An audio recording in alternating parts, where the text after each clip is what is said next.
Michel Temer, 31 anos antes de se tornar presidente da República em 2016, era secretário de Segurança Pública do Estado de São Paulo.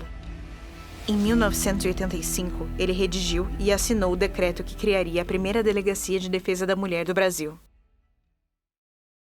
A mulher começou a ter uma posição de participação cívica brasileira em 1932, quando, pelo Código Eleitoral, a mulher teve o direito a votar. Você vê que até 1932 não tinha sequer o direito ao voto, né? E esta evolução cresceu enormemente. E acho que de 85, que foi a data da criação da primeira Delegacia da Defesa da Mulher, até nos dias atuais, cresceu ainda mais a preocupação com a figura da mulher e, no particular, da violência contra a mulher. Na década de 1980, o Brasil passava pelo processo de abertura política após a ditadura militar, que posteriormente resultaria na redemocratização. Neste cenário, as mulheres começaram a ganhar destaque político e lugar em espaços antes ocupados por homens. E como resultado dessa luta, as delegacias foram criadas para acolher mulheres que relatavam revitimização nas delegacias comuns. Em 1985, eu era secretário da Segurança Pública do governo Montoro, né? E naquela oportunidade já havia avançado bastante a posição da mulher no cenário social brasileiro. A Delegacia de Defesa da Mulher chegou a Campinas em 1988 e foi comandada pela ex-delegada de Montemor, Terezinha de Carvalho. Naquela época não tinha medida protetiva de afastamento, então não havia como tirar o homem de casa, a não ser por uma prisão em flagrante delito, que na época nem era possível nos casos de agressão, para você ter uma ideia. Eu preparei um decreto, fui falar com o governador Montoro era entusiasta desses temas, né?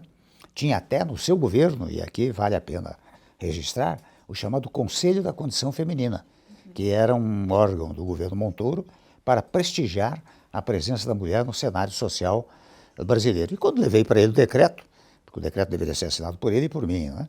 Ele imediatamente não teve a menor dúvida. Logo assinou, nós publicamos o decreto. Porque também, não só a delegacia foi criada em 1985 especificamente, mas a gente não pode esquecer que muita da legislação de proteção à mulher foi se aprimorando durante os anos. A Delegacia de Defesa da Mulher foi criada em 85, mas a Lei Maria da Penha em 2006. A lei do feminicídio, a antiga lei do feminicídio, é 2015. O pacote antifeminicídio é do ano passado. Hoje todo mundo briga, faz concurso para ser delegada da mulher. Mas há 40 anos, nenhuma delegada queria ser delegada da mulher, porque era como se a gente ficasse na carreira diminuída. Sabe como as ocorrências chegavam? Desinteligência.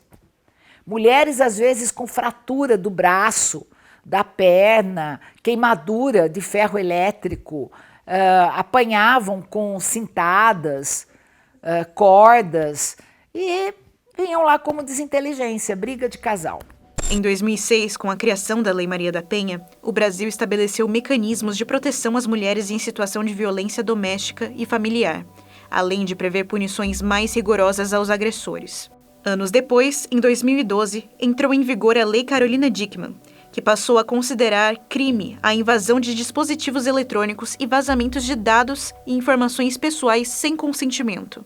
Em 2013, a Lei do Minuto Seguinte garantiu atendimento emergencial gratuito e humanizado às vítimas de violência sexual em hospitais do SUS, incluindo assistência médica, psicológica e social, além de medidas de prevenção à gravidez e às doenças sexualmente transmissíveis. Por fim, em 2014 foi aprovada a Lei do Feminicídio, que incluiu no Código Penal o assassinato de mulheres em razão de gênero como uma forma qualificada de homicídio e crime hediondo. Com a história da Maria da Penha, o Brasil ele foi denunciado para os órgãos internacionais, porque realmente não trouxe a punição correta e necessária naquele caso, e com essa denúncia, então o Brasil cria essa legislação, que é uma legislação extremamente completa, porque vê a violência através de 5 vieses: física, psicológica, moral, sexual, financeira e patrimonial. Então, essa legislação muda todo o contorno de uma sociedade e quebra esse paradigma de que briga de marido e mulher não se mete a colher. Além do trabalho feito na esfera política e de segurança pública, as iniciativas feministas independentes cresceram no país e criaram raízes. Nos anos 80, surgiram 3 SOS, ou seja, 3 grupos de mulheres feministas que criaram um serviço de atendimento à mulher em situação de violência, assunto que era totalmente abafado na nossa sociedade e tratado, a violência doméstica como uma coisa natural nas famílias. Se elas voltassem para casa, elas podiam ser mortas, sabe? Porque a violência era uma coisa completamente absurda. Então, elas não podiam voltar para casa. Foi daí a necessidade da criação de um abrigo, de uma casa onde as mulheres pudessem ficar escondidas por algum tempo até resolver a situação. A gente não faz nenhum trabalho sozinho. A polícia sozinha não vai acabar com a violência contra a mulher, o judiciário sozinho, o Ministério Público, a Defensoria Pública. Nós precisamos desse trabalho em rede.